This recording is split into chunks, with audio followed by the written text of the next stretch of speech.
Hoy vamos a abordar los cuentos de Charles Perrault, este librito que da acá. Este libro contiene nueve cuentos, 9 historias muy conocidas, y para no hacer este video muy extenso voy a dividir el libro en varias sesiones y en cada una de ellas voy a abordar la trama o la historia que cuenta Charles Perrault sobre el cuento en particular, y adicional voy a anexar la fuente original o la historia original sobre la cual se basó Charles Perrault para escribir cada una de sus historias. Es de aclarar que la historia contada por ese escritor es una historia para niños. Sin embargo, la historia original o la fuente original es un poco más turbia, un poco más tenebrosa. No voy a abordar todos los cuentos, de hecho solamente me voy a basar en 4 que son bastante conocidos. Iniciaríamos hoy con Caperucita Roja, posterior a esto estaríamos abordando La Bella Durmiente, después La Cenicienta y por último la historia o el cuento de Barba Azul. Estas historias no son originales de Charles Perrault. Al igual que los hermanos Grimm, el señor Perrault era como una especie de recopilador de historias, y en este caso lo que hizo fue recopilar una serie de cuentos de otras fuentes un poco más antiguas. Muchos de esos cuentos todavía perduran en el imaginario infantil, cuentos como Pulgarcito, Caperucita Roja, La Bella Durmiente, Las Hadas, Barba Azul, Piel de Asno, entre otros. Charles Perrault nació en el año de 1628 en París, en Francia. Aprendió a hablar latín desde muy pequeño y básicamente era un autodidacta, abogado de profesión, político, escritor, en fin, una persona con bastante tiempo libre.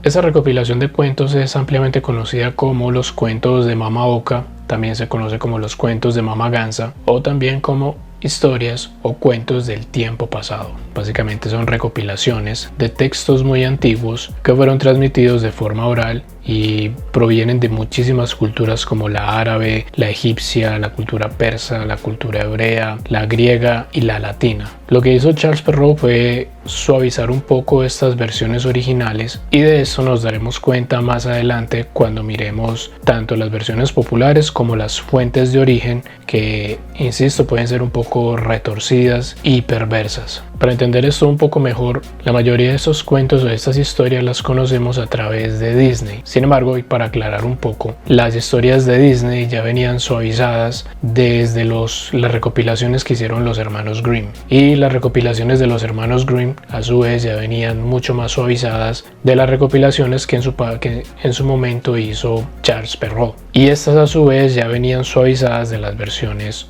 originales. En otras palabras, estas historias han sido bastante retocadas de manera que sean aptas para que los niños las lean o en su efecto puedan ser contadas para este público objetivo. Esos cuentos están llenos de hadas, de romance, fantasía, de seres bondadosos que se enfrentan a villanos y que siempre ganan y que viven felices por el resto de la vida. Sin embargo, cuando se profundiza un poco acerca de los orígenes de esta historia, todo cambia de manera drástica. Iniciaríamos hoy con el cuento de Caperucita Roja. Es posible que al momento de narrarla, sobre todo las versiones o las fuentes originales, se arruine la infancia de muchos. Sin embargo, quedan advertidos. Iniciamos entonces con la historia de Caperucita Roja. Este es el único cuento de la recopilación de Perrault que no tiene un final feliz.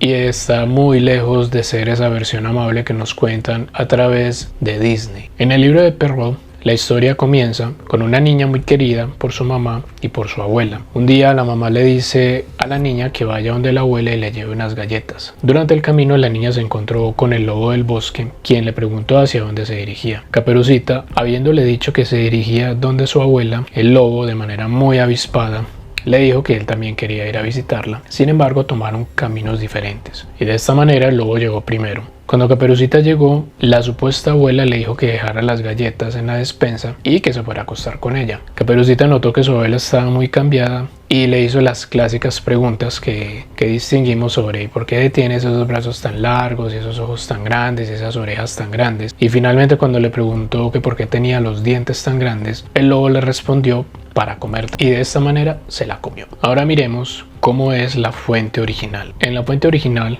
o la que no está tan maquillada, se cuenta la historia de una niña a quien su madre le dice que salga y que lleve leche y pan a su abuela. La abuela vive muy lejos, por lo que es necesario atravesar un bosque peligroso lleno de lobos y animales salvajes. Mientras iba por el bosque, un lobo se le acerca y le pregunta hacia dónde se dirige y ella le responde que va hacia la casa de la abuela. El lobo le pregunta cuál camino piensa tomar y cuando ella le responde, él toma otro camino y llega primero a la casa de la abuela. Cuando el lobo llegó a la casa de la abuela, la asesinó, dejó una parte de la carne de la abuela para comérsela y para posteriormente compartirla con Caperucita, y la sangre la vertió en una botella. Al entrar Caperucita notó a su abuela un poco extraña y cambiada. La abuela le dijo a Caperucita que se sirviera un poco de carne y que bebiera un poco de líquido que había en una botella de la alacena. Al rato la abuela le pide a Caperucita que se quite la ropa y que la tire al fuego, pues nunca más la va a volver a necesitar. Caperucita lo hace y se acuesta junto a ella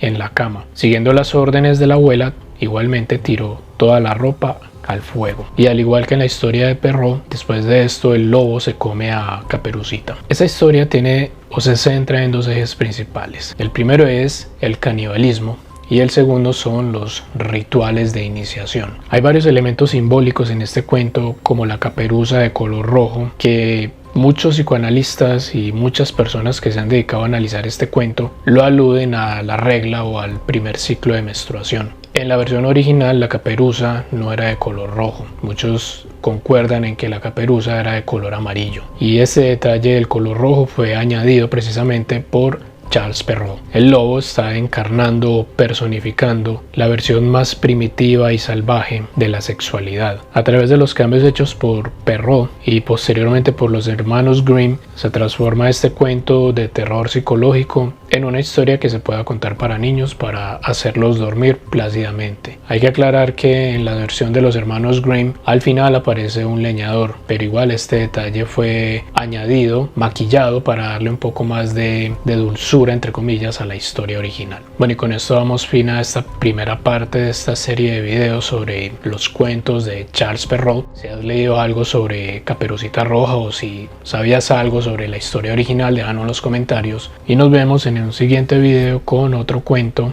u otra historia de esta colección. Chao.